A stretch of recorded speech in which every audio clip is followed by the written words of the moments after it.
Hi friends, ಎಲ್ಲರಿಗೂ ನಮಸ್ಕಾರ. ನಾನು ನಿಮ್ಮ ಮರಿಯಮಾಲಾ.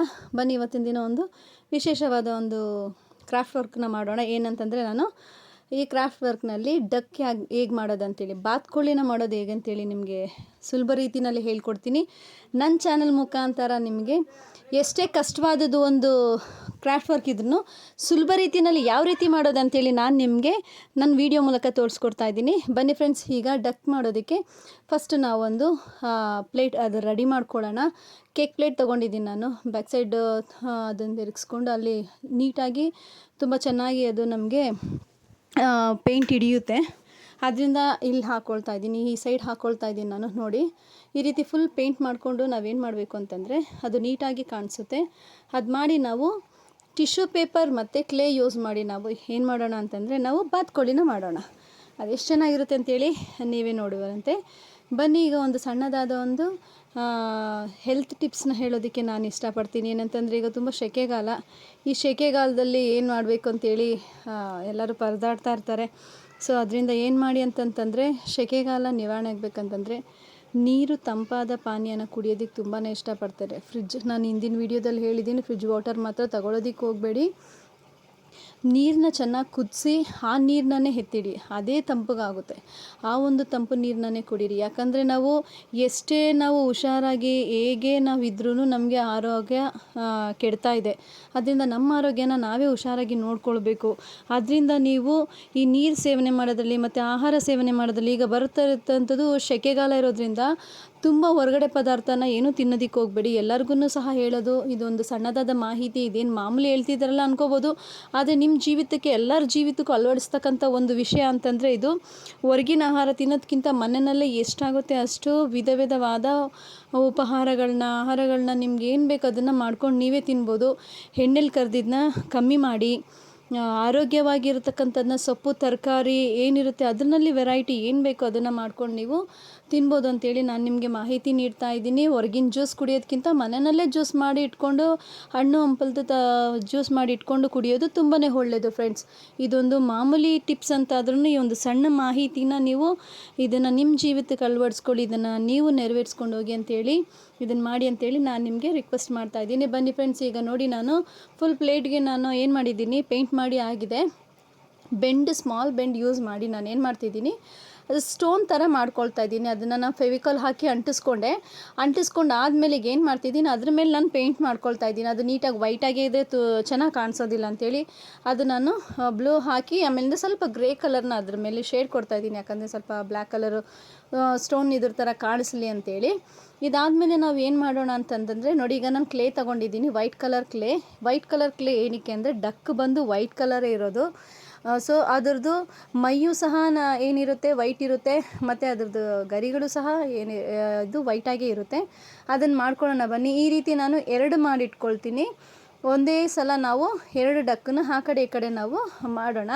ನೋಡಿ, ಈಗ ಈ ಥರ ಫೆವಿಕಾಲ್ ಹಾಕಿ ಅಂಟಿಸ್ಕೊಳ್ಳೋದ್ರಿಂದ, ಇದು ಕ್ಲೇ ಆದ್ರೂ ಸಹ ನಾವು ಈ ಫೆವಿಕಾಲ್ ಹಾಕ್ಕೊಂಡ್ರೆ ಅದು ಒಣಗಿದಾಗ, ಡ್ರೈ ಆದಾಗ ನಾವು ಗೋಡೆಗೆ ಅಂಟಿಸಿದಾಗ, ಗೋಡೆಗೆ ನೇತಾಕಿದಾಗ ಅದು ಯಾವುದೇ ಕಾರಣಕ್ಕೂ ಬೀಳೋದಿಲ್ಲ. ಯಾಕಂದರೆ ಇಂಥ ಒಂದು ಗಟ್ಟಿ ಪದಾರ್ಥಗಳನ್ನ ನಾವು ಹಾಕುವಾಗ ಏನಾಗುತ್ತೆ ಅಂತಂದರೆ, ನಾವು ಗೋಡೆಗೆ ನೇತಾಕುವಾಗ ಅದು ತುಂಬ ಭಾರ ಥರ ಕಾಣಿಸುತ್ತೆ.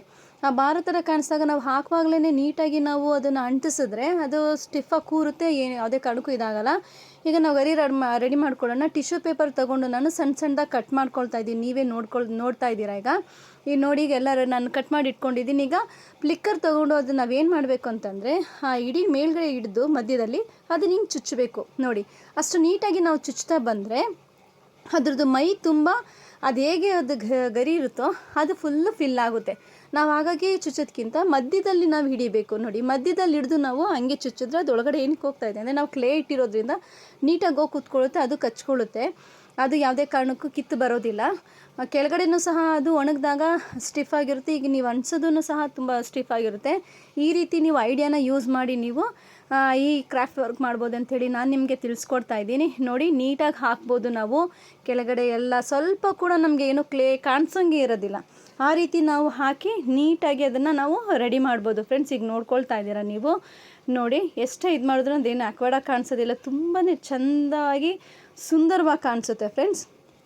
ಈಗ ನೋಡಿ, ಈಗ 2 ಕಡೆನೂ ರೆಡಿ ಮಾಡಿದ್ದೀನಿ. ಈಗ ನಾನು ಏನು ರೆಡಿ ಮಾಡ್ಕೊಳ್ತಾ ಇದ್ದೀನಿ ಅಂದರೆ, ಕತ್ತಿನ ಭಾಗ ಕತ್ತಿನ ಭಾಗ ಅದು ಹೆಂಗಿರುತ್ತೆ ಬಾತ್ಕೋಳಿದು ಅದನ್ನು ನಾನು ರೆಡಿ ಮಾಡ್ಕೊಳ್ತಾ ಇದ್ದೀನಿ ನೋಡಿ. ರೈಟ್ ಸೈಡ್ ಮತ್ತು ಲೆಫ್ಟ್ ಸೈಡ್ ಎರಡೂ ನಾನು ರೆಡಿ ಮಾಡ್ಕೊಳ್ತಾ ಇದ್ದೀನಿ. ಮತ್ತು ಅದರದ್ದು ಮುಖ ಭಾಗ ಕೊಕ್ಕರೆ ಇರುತ್ತಲ್ಲ, ಆರೆಂಜ್ ಕಲರಲ್ಲಿರುತ್ತೆ, ಕೇಸರಿ ಕಲರಲ್ಲಿ, ಕೇಸರಿ ಬಣ್ಣದಲ್ಲಿ, ಅದಕ್ಕೆ ನಾನು ಸ್ಕೆಚ್ ಪೆನ್ ಹಾಕ್ಕೊಳ್ತಾ ಇದ್ದೀನಿ. ನೀಟಾಗಿ ಸ್ಕೆಚ್ ಪೆನ್ನ ಅದಕ್ಕೆ ನಾನು ಅದಕ್ಕೆ ಹಾಕ್ಕೊಳ್ತಾ ಇದ್ದೀನಿ, ಮುಖದ ಕೊಕ್ಕು ಭಾಗಕ್ಕೆ ಅದು ಹಾಕ್ತಾಯಿದ್ದೀನಿ ನೋಡಿ. ಇಲ್ಲಿಗೂ ಹಾಕ್ತೀನಿ, ಈ ಕಡೆ ಸೈಡನ್ನು ಹಾಕ್ತೀನಿ, ಅದು ನೀಟಾಗಿ ಬರುತ್ತೆ. ಅದು ನೀಟಾಗಿ ಬಂದಾದಮೇಲೆ ನಾವೇನು ಮಾಡೋಣ ಅಂತಂದರೆ, ನಾವು ಕಣ್ಣಿನ ಭಾಗನ ಬ್ಲ್ಯಾಕ್ ಕಲರ್ದು ಸ್ಕೆಚ್ ಪೆನ್ ತೊಗೊಂಡು ಒಂದೊಂದು ಪಾಯಿಂಟ್ ಅಲ್ಲಿ ಇಟ್ಟರೆ ನೋಡಿ, ಈಗ ಬಾತ್ಕೋಳಿ ನಮ್ಮದು ರೆಡಿ ಆಗಿದೆ. ಈ ಬಾತ್ಕೋಳಿ ರೆಡಿ ಆದಮೇಲೆ ಮುಂದಿಂದು ಏನು ಮಾಡೋಣ ಅಂತಂತಂದರೆ, ಈಗ ಸ್ವಲ್ಪ ಹೀಗೇ ಪ್ಲೇನ್ ಆಗಿದ್ದರೆ ಅದು ಚೆನ್ನಾಗಿರೋದಿಲ್ಲ ನೋಡಿ. ನೀಟಾಗಿ ನಾನು ಸಿಲ್ವರ್ ಕಲರ್ದು ಸ್ಕೆಚ್ ಪೆನ್ ತೊಗೊಂಡಿದ್ದೀನಿ. ಅದರಲ್ಲಿ ನೀಟಾಗಿ ಸ್ವಲ್ಪ ಸ್ಟಾರ್ ಥರ ಬೇರೆ ರೀತಿ ನಿಮ್ಗೆ ಯಾವ ರೀತಿ ಬೇಕೋ ಆ ರೀತಿ ನೀವು ಡ್ರಾಯಿಂಗ್ ಮಾಡ್ಕೊಳ್ಬೋದು. ಡ್ರಾಯಿಂಗ್ ಮಾಡ್ಕೊಳ್ಳೋದ್ರಿಂದ ತುಂಬಾ ಚೆನ್ನಾಗಿ ಕಾಣಿಸುತ್ತೆ, ನಿಮಗೆ ನೀಟಾಗೂ ಇರುತ್ತೆ. ಯಾಕಂದರೆ ಫುಲ್ಲು ಬ್ಲೂ ಕಲರ್ ಇರೋದ್ರಿಂದ ಅದ್ರ ಮೇಲೆ ವೈಟ್ ಆಗಲಿ ಈ ಗ್ರೇ ಕಲರ್ ಆಗಲಿ ಬಂದರೆ ತುಂಬ ಚೆನ್ನಾಗಿ ಕಾಣಿಸುತ್ತೆ.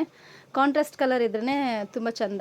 ಈಗ ನೋಡಿ ಚೆನ್ನಾಗಿ ಕಾಣಿಸ್ತಾ ಇದೆ. ಈಗ ನಾನು ಏನು ಮಾಡ್ತಿದ್ದೀನಿ ಅಂದರೆ, ಹೀಗೆ ಪ್ಲೇನ್ ಇದೆ ಚೆನ್ನಾಗಿಲ್ಲ ಅಂತೇಳಿ ರೆಂಬೆ ಬರ್ಕೊಳ್ತಾ ಇದ್ದೀನಿ. ರೆಂಬೆ ಮೇಲೆ ಹೂಗಳಿರೋಂಗೆ ನಾನು ಅದನ್ನು ಒಂದು ಕ್ರಿಯೇಟಿವ್ ಆಗಿ ಅದನ್ನು ಮಾಡ್ತಾಯಿದ್ದೀನಿ. ಈಗ ನೋಡಿ ನೀಟಾಗಿ ಈ ರೀತಿ ಮಾಡಿಕೊಂಡು ನಾವು ರೆಂಬೆನ ಮಾಡ್ಕೊಂಡು ಅದೇನು ಮಾಡ್ತೀನಿ ಅಂತಂದರೆ, ಅಲ್ಲಲ್ಲಿ ಮಧ್ಯದಲ್ಲಿ ಸ್ವಲ್ಪ ಫೆವಿಕಲ್ ಹಾಕಿ ವೈಟ್ ಕಲರ್ ಬೆಂಡನ್ನು ನಾನು ಅಂಟಿಸ್ತಾ ಇದ್ದೀನಿ. ಈಗ ನಮ್ಮ ಹತ್ರ ಏನಿದೆ ಅದರಲ್ಲಿ ನಾವು ಈ ಬಾತ್ಕೋಳಿನ ಮಾಡೋಣ. ಇದು ಫಿನಿಶಿಂಗ್ ಆದಮೇಲೆ ನಿಮಗೆ ತುಂಬ ಇಷ್ಟ ಆಗುತ್ತೆ ಫ್ರೆಂಡ್ಸ್. ಈ ರೀತಿ ನೀವು ಈ ಒಂದು ಕ್ರಾಫ್ಟ್ ವರ್ಕಿಗೂ ಮಾಡ್ಬೋದು. ನಿಮ್ಮ ಮನೆಯಲ್ಲಿ ಇದನ್ನು ಗೋಡೆಗೆ ನೇತು ಹಾಕೋದಕ್ಕೂ ಮಾಡ್ಬೋದು. ಇದನ್ನು ಮಾಡಿ ನೀವು ಸೇಲು ಮಾಡ್ಬೋದು. ಯಾಕಂದರೆ ಇದು ಮಾಮೂಲಿ ನಾರ್ಮಲಾಗಿ ಹಿಂಗೆ ಮಾಡಿ ಬಿಸಾಕೊಂಗಿರೋದಿಲ್ಲ. ಮಾಡುವಾಗಲೇ ನೀಟಾಗಿ ಮಾಡಿದ್ರೆ ನೀವು ಇದು ತುಂಬ ಚೆನ್ನಾಗಿ ಎಲ್ಲರಿಗೂ ಇಷ್ಟ ಆಗುತ್ತೆ, ನಿಮಗೆ ಇಷ್ಟ ಆಗುತ್ತೆ ಫ್ರೆಂಡ್ಸ್. ಆದ್ದರಿಂದ ಈ ರೀತಿ ಸಣ್ಣ ಪುಟ್ಟ ಒಂದು ಕ್ರಾಫ್ಟ್ ವರ್ಕ್ಗಳನ್ನ ನೀವು ಮಾಡಿ ಅಂತ ನಾನು ಹೇಳ್ತಾ ಇದ್ದೀನಿ. ಏನಕ್ಕಂದರೆ ನನ್ನ ಚಾನಲ್ ಮುಖಾಂತರ ನಾನು ಈ ರೀತಿ ಒಂದು ಕಷ್ಟ ಇದ್ರೂ ಅದನ್ನು ಸುಲಭ ರೀತಿಯಲ್ಲಿ ನಾನು ನಿಮಗೆ ತಿಳಿಸ್ಕೊಡ್ತಾ ಇದ್ದೀನಿ. ಇದನ್ನು ನೀವು ಕಲ್ತ್ಕೊಳ್ಳಿ ಅಂತ. ನಾವು ಮಾತ್ರ ಕಲಿತು ದೊಡ್ಡವರಾದರೆ ಒಳ್ಳೆಯದಲ್ಲ ಫ್ರೆಂಡ್ಸ್. ಎಲ್ಲರೂ ಕಲಿಬೇಕು, ಎಲ್ಲ ರೀತಿಯಲ್ಲೂ ಕಲಿಬೇಕು. ಈಗ ನಾವು ಹೇಗೆ ಸುಲಭ ರೀತಿಯಲ್ಲಿ ಕಲಿತೀವೋ ಅದೇ ರೀತಿ ನಾವು ಕಷ್ಟಪಟ್ಟು ಕಲಿತು ನಾವು ಇನ್ನೊಬ್ರಿಗೆ ಹೇಳ್ಕೊಡ್ತೀವಿ ಅಂತಂದರೆ ಅವರಾದ್ರೂ ಸುಲಭ ರೀತಿಯಲ್ಲಿ ಕಲೀಲಿ ಅಂತಲೇ ನಾನು ಈ ಒಂದು ಫುಲ್ ವೀಡಿಯೋನಲ್ಲಿ ಈ ಡೀಟೇಲಾಗಿ ಮಾಡೋದನ್ನ ನಾನು ನಿಮಗೆ ತೋರಿಸ್ತಾ ಇದ್ದೀನಿ ಫ್ರೆಂಡ್ಸ್. ಈಗ ನೋಡಿ, ಈಗ ಫೈನಲ್ ಔಟ್ಲುಕ್ ಹೇಗಿದೆ ಅಂತೇಳಿ ತುಂಬಾ ಚೆನ್ನಾಗಿ ಕಾಣಿಸ್ತಾ ಇದೆ. ನಿಮಗೂ ಈ ವಿಡಿಯೋ ಇಷ್ಟ ಆಗಿದೆ ಅಂತೇಳಿ ನಾನು ತಿಳ್ಕೊಂಡಿದ್ದೀನಿ. ಈ ವಿಡಿಯೋ ನಿಮ್ಗೆ ಇಷ್ಟ ಆಗಿದರೆ ಪ್ಲೀಸ್ ಲೈಕ್ ಮಾಡಿ, ಸಬ್ಸ್ಕ್ರೈಬ್ ಮಾಡಿ, ಶೇರ್ ಮಾಡಿ, ನನ್ನ ಚಾನಲ್ ಸಪೋರ್ಟ್ ಮಾಡಿ ಅಂತೇಳಿ ನಾನು ಕೇಳ್ಕೊಳ್ತಾ ಇದ್ದೀನಿ. ಈ ಒಂದು ಡಕ್ ನಿಮ್ಗೆ ಇಷ್ಟ ಆಗಿದೆ, 2 ಡಕ್ ಅಂತೇಳಿ ನಾನು ತಿಳ್ಕೊಳ್ತೀನಿ. ಇದು ಇಷ್ಟ ಆಗಿದ್ರೆ ಒಂದು ಕಮೆಂಟಲ್ಲಿ ಕಮೆಂಟ್ ಮಾಡಿ ಅಂತ ನಾನು ನಿಮ್ಮನ್ನ ಕೇಳ್ಕೊಳ್ತಾ ಇದ್ದೀನಿ. Thank you friends.